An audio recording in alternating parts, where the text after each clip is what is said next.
Thanks so much, Paul. I never thought I would be an entrepreneur.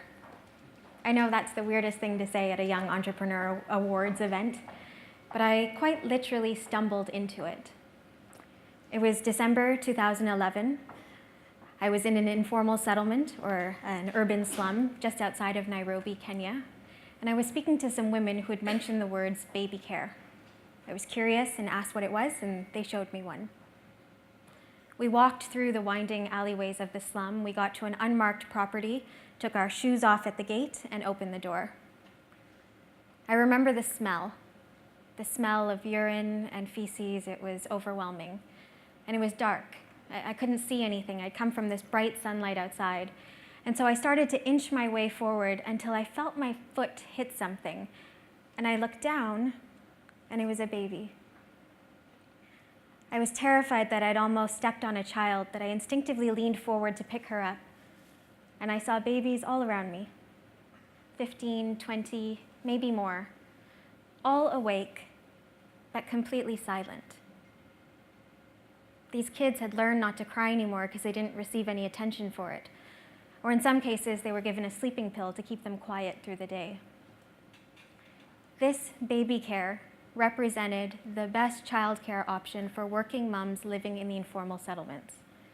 Without access to affordable childcare, they leave their infant children, anywhere from a couple of weeks old up to 4 years of age, home alone, sometimes tied to furniture, not out of neglect, but that's the safest place for them to be, or with an older sibling who's been pulled out of school to take care of them, or in one of these baby cares, a makeshift daycare made out of corrugated metal, probably the size of this stage, no bigger.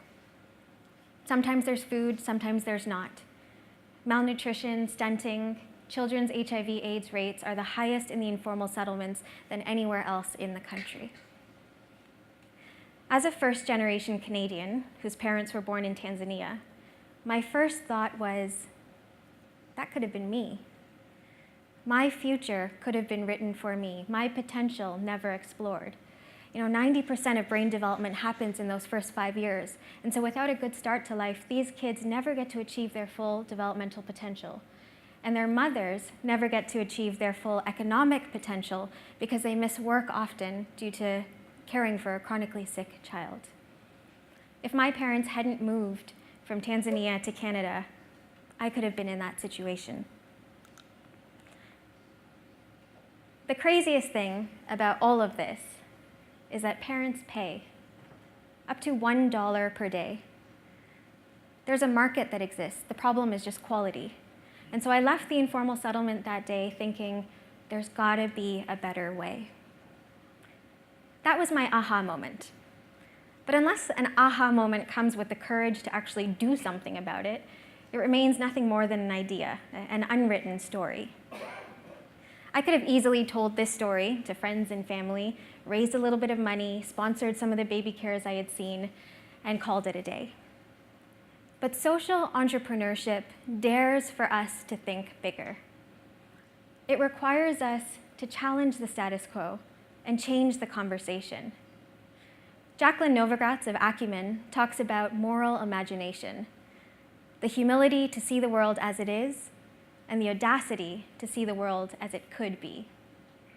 For me, that meant disrupting the whole system, creating a world where every child, no matter where they were born, could reach their full potential. Entrepreneurship, I think, starts with a question. And so I teamed up with a friend of mine, Habib. Full disclosure, we fell in love and got married, so now my husband.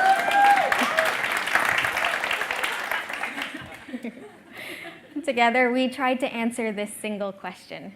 How can we provide a higher quality childcare option at roughly the same price point that mums were already paying, about $1 a day?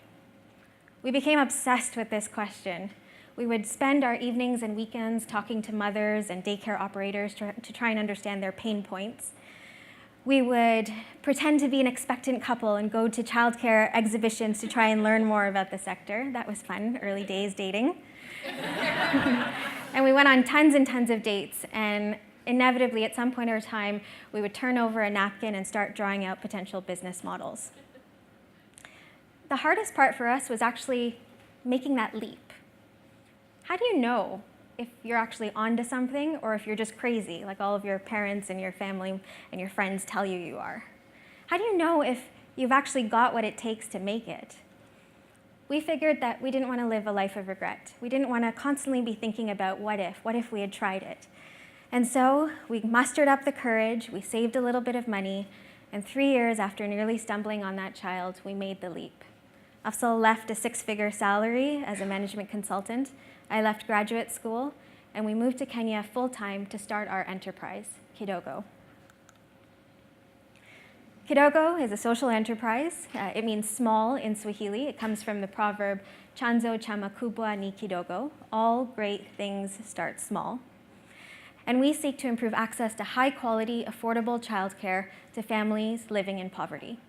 We use a hub-and-spoke model. We own and operate our own best practice early childhood centers that provide all the building blocks that young children need to thrive, from a safe, stimulating environment to trained caregivers, to a play-based curriculum and a health and nutrition program. We do this for 10 to 12 hours during the working day and charge 60 pence per day and cover all of our operational costs. We then use our hubs as a center of excellence, and we partner with existing daycare operators, like the one I had come across, and show them how they can improve both the quality of their centers as well as the profitability of their centers.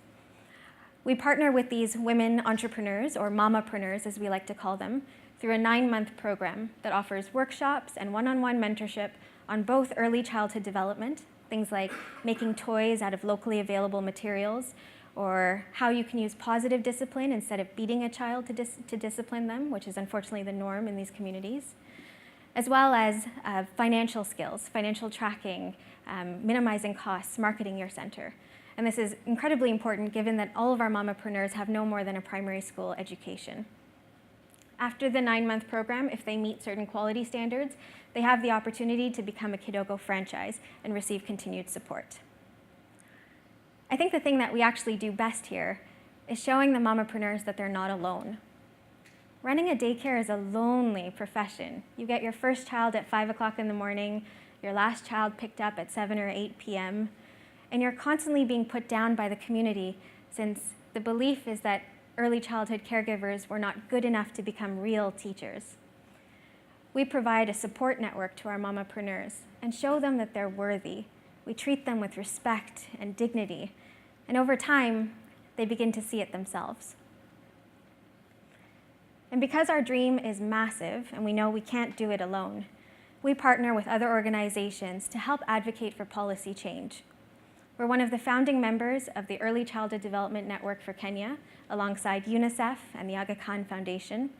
And a couple of months ago, we received an award from the Kenya Private Sector Alliance as a champion for better business practices, along with GE and Radisson Hotels, for our work in promoting enabling environments for mothers coming back from maternity leave. Simple things like breast pumping spaces and access to affordable childcare. We know that the private sector is necessary for any type of large systems level change. Last year when I was pitching at these awards, I'm sure you'll remember I was sweaty and nervous, and I promised that partnering with Kidogo would be a win-win-win. We would help children and give them the best start to life. We would help mothers and give them peace of mind because they knew that their children were safe when they went to work. And we would help businesses because access to childcare shows that there's less absenteeism, better productivity, and less turnover. That's all good for a company's bottom line, of course. I'm incredibly proud to announce today that Kidogo and Unilever have signed a partnership to test out the childcare franchising model at the Lipton Tea Plantation in Kericho, Kenya.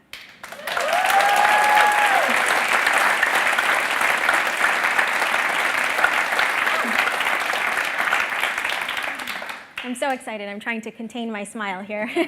It's such an exciting opportunity, and we have a year to pilot it, and if it works, which I have absolutely no doubt it will, we will have a chance to scale it up to the 19,000 tea pickers and factory owners on that tea plantation. I'm also excited to let you know that over the past few months, because of these awards, we've partnered with key Unilever brands like Lifebuoy, Pepsodent, and Omo to support our hygiene and sanitation efforts in Nairobi's urban slums. Just a couple of weeks ago, we had Lifebuoy's team come and teach our children how to wash their hands properly with soap. And given that diarrhea diseases are the leading cause of under 5 mortality in these communities, there's no price you can put on this. I think while Lifebuoy has done similar hand washing campaigns in primary schools before, this was the first of its kind at the early childhood age range. So we're excited to see how this partnership grows. Since winning the award, our impact has quadrupled in size. We have a network of 3 corporate-owned early childhood centers and 23 mamapreneurs, collectively serving over 1,000 families every single day. Our aspiration is to be the largest network of high-quality, affordable early childhood centers in Kenya by 2020. Kidogo kids are healthier, more creative, and consistently outperform their counterparts when they graduate from our centers and enter primary school at the age of 6. The impact of our work actually won't be seen for decades later, and when these kids are our politicians and our entrepreneurs and our artists and our musicians. And I'm excited to see the type of people they turn out to be and the places that they end up going. Afzal and I are on a journey to make this world a little bit more equal, a little bit more balanced. And so are the 8 winners that we have in the room today, and the 5,500 entrepreneurs that have applied to these awards in the last 5 years. These are people who are smart and driven and competent and could easily get a job at any Fortune 500 company. But instead, they forego stable salaries and give up a ton of personal things in order to bring humanity back in the world. In a world characterized by division and hate, we are a generation that is trying to connect people, connect ideas, connect markets, connect information. In a world that is dominated by the voices of a few, we are a generation that is trying to listen, really, really listen to the voices that are least heard. In a world that is characterized by fear and insufficiency, we are a generation that is trying to provide a spark, a sliver of hope that tomorrow can be better. It's hard work. It's so hard sometimes. You get to come to things like this and wear fancy dresses and eat wonderful food, but entrepreneurship is not sexy at all. We start businesses because we're passionate about a problem or we see an opportunity. And next thing you know, people's salaries depend on you. People's livelihoods depend on you. As a founder, you're in charge of everything. Your company needs money, you go out and raise it. You need to hire staff, there's no HR department, you go out and hire the staff. You need a website, there's no Keith. You are the website designer, there's no communications or marketing department at all. Some days it can feel like a roller coaster ride. 1 minute, you're in this heated debate about not paying a bribe to a crooked politician who's vowed to shut your centers down. The next minute, you find out that there's a cholera outbreak where your operations are, and you're trying to keep your teachers and your staff and your children safe. The next minute, you're on a phone call with a reporter from The Guardian, forgetting all about the fires that are happening and trying to talk about how you've got an idea that's going to change the world. You wear so many masks in this work, from confident decision maker in the boardroom, to empathetic listener in the field, to motivating cheerleader to your staff.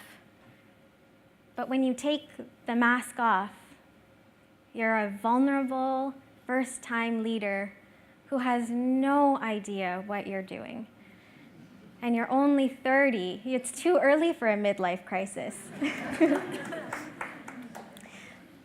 The biggest thing that I've learned through this process, through the mentorship from Cambridge and from Jane Werwind, is to take care of yourself. We need to stop measuring our success by how productive we are, how many emails we send out, how many likes we get on a Facebook or Twitter post. We need to understand that changing the world is a marathon. not a sprint. We need to find ways to disconnect and to reflect and to recharge. Because if we're tired and miserable when we choose to do this work, we're not good to anyone, especially the people that need us the most. But when we take that moment to recharge, we truly are unstoppable. To the business leaders in this room, can I ask you to raise your hand if you identify as a business leader? Sorry. Well, I ask that you see us not just as social do-gooders. See us as an investment into creating the world that you want for your children and your grandchildren. Tonight, you are going to meet incredible entrepreneurs from all around the world. Take a moment to get to know them. Ask them why they do this work. Ask them what they need to do this work even bigger. And then do something about it. Make an introduction. Introduce them to potentially their next board member.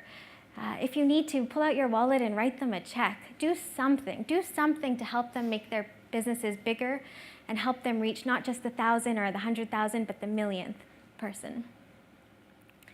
For me, to Unilever and to Cambridge Institute, all I can say is thank you. Thank you so much for creating this platform. Thank you for investing valuable time and resources to do this, to bring people together from around the world, to engage in dialogue. Thank you for giving us a seat at the table and maybe one day giving us the table itself. It's because of you that I can stand here confidently, and for the first time since starting Kidogo, I can emphatically say, my name is Sabrina, and I am an entrepreneur. Thank you.